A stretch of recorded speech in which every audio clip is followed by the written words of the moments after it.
Hi, it's Kia. I invite you to read with me. This morning I'll be reading some news from the New York Times. Again, I read the Times because I enjoy reading the news. I enjoy hearing the news with no commentary and no opinions. I have my own opinions, and so do you.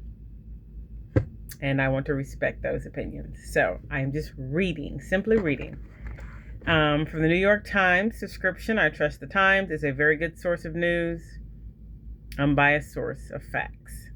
I am reading an article written by Alan Rappeport. U.S. debt hits 40 trillion as Americans' borrowing binge continues.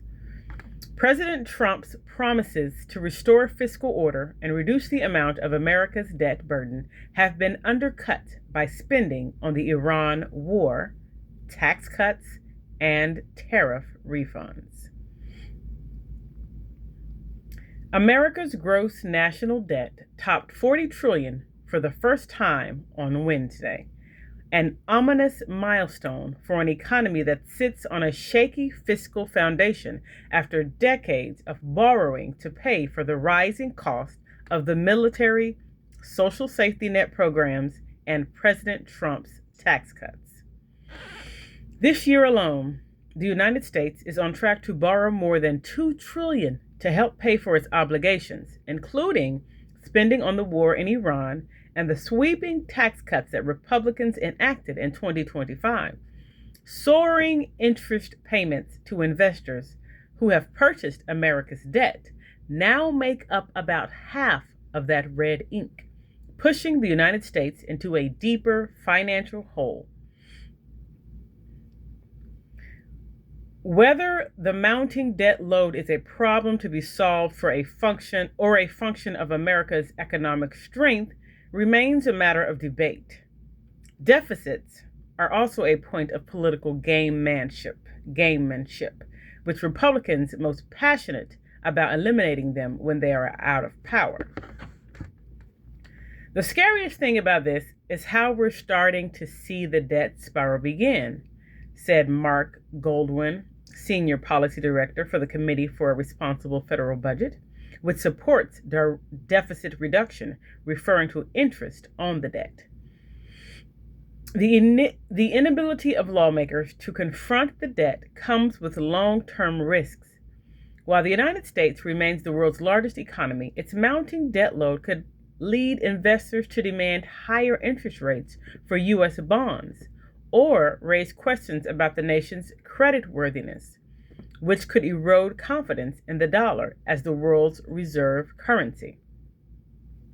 Both Republicans and Democrats are responsible for America's borrowing burden. The United States has had to sell an increasing amount of debt to cover the cost of health programs, stimulus benefits, disaster relief, and daily government operations. President Trump has promised to restore fiscal order, yet many of his policies have only exacerbated America's financial woes. When he first ran for office for the White House in 2016, Mr. Trump said he would eliminate the national debt within 8 years by making new trade deals and jump-starting economic growth. Since then, the national debt has doubled. In his second term, Mr. Trump's biggest initiatives to cut spending and increase revenue have failed to materialize. The Department of Government Efficiency, led initially by Elon Musk, promised to reduce federal spending by $1 trillion. So far, it claims to have produced savings of just over $200 billion.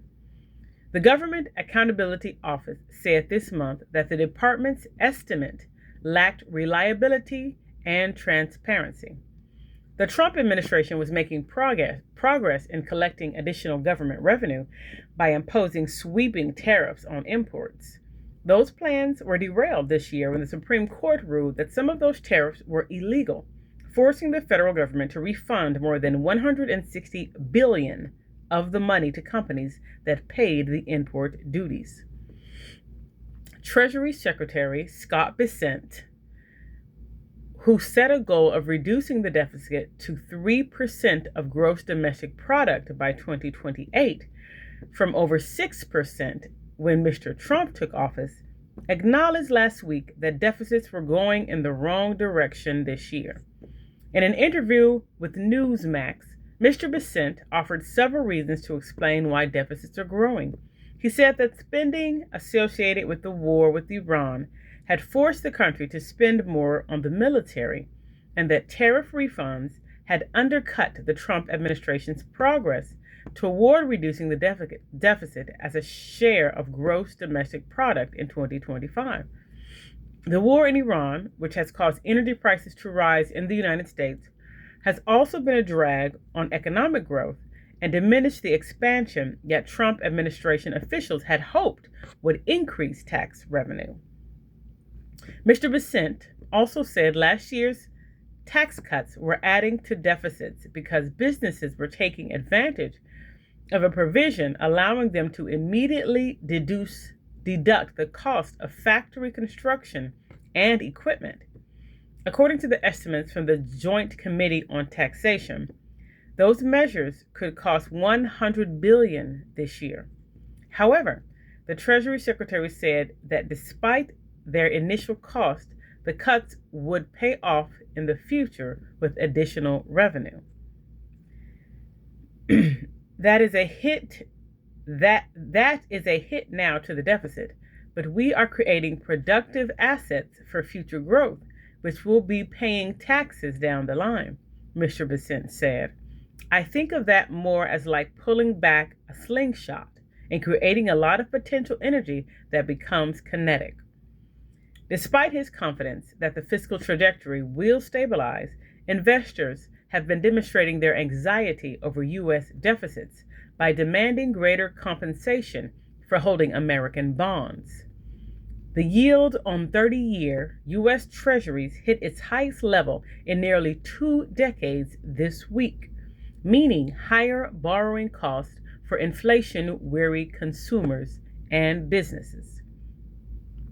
A degree of concern within the Trump administration was evident when Mr. Bessent made a rare intervention in currency markets to prop up the weakening Japanese yen.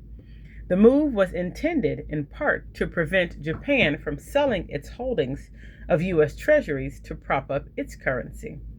And on Wednesday, Mr. Bessent said the Treasury Department would double the amount of its own debt that it is permitted to buy back from investors in a bid to continue borrowing costs.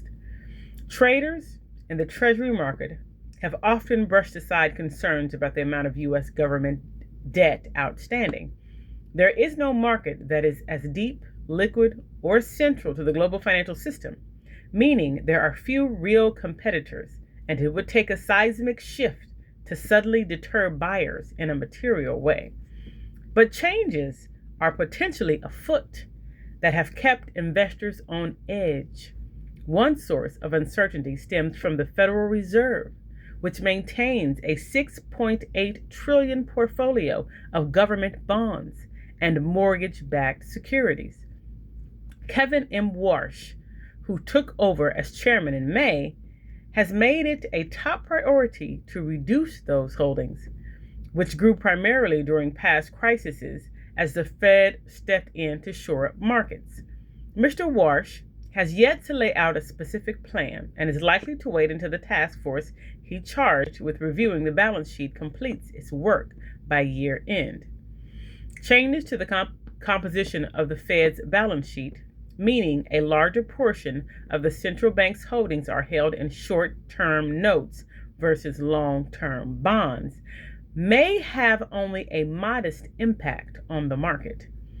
But any attempt to substantially shrink the Fed's holdings, especially if it's through outright sales, would be much more disconcerting, traders say. In the meantime, the cost of funding the military and paying for programs such as Social Security, Medicare, and Medicaid continue to rise, and lawmakers facing elections are loath to push too hard for spending cuts or tax increases. Our federal programs spend much more than the government takes in, and the biggest ticket items in the federal budget are all running on autopilot, said Margaret Spellings, president of the Bipartisan Policy Center, a think tank. Even in the rosiest scenarios, we're speeding toward a cliff and refusing to turn the wheel. Thank you for reading with me.